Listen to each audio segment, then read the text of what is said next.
Incident au Conseil des ministres, la version du porte-parole du gouvernement.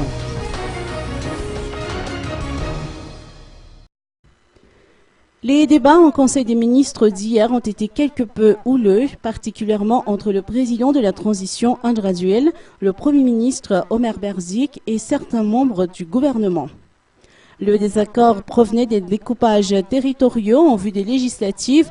Le ministre de la Communication et à la fois porte-parole, Harry Laurent Rahazasson, pour expliquer cet incident, s'est contenté de dire que les divergences d'opinion sont monnaie courante au sein d'un gouvernement d'union. Tous les sujets doivent être discutés et les débats devraient toujours aboutir à un consensus.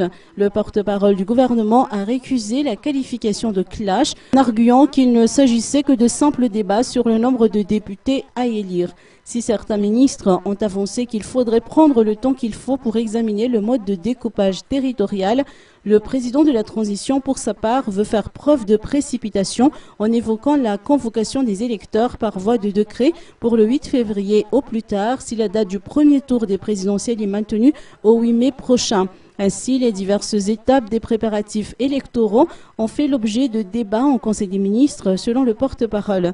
Par ailleurs, la liberté de la presse a été évoquée en Conseil des ministres d'hier. Le porte-parole, Harry Rahazasson, a rapporté qu'en la matière, Madagascar a régressé de 4 rangs selon le rapport de Reporters sans frontières.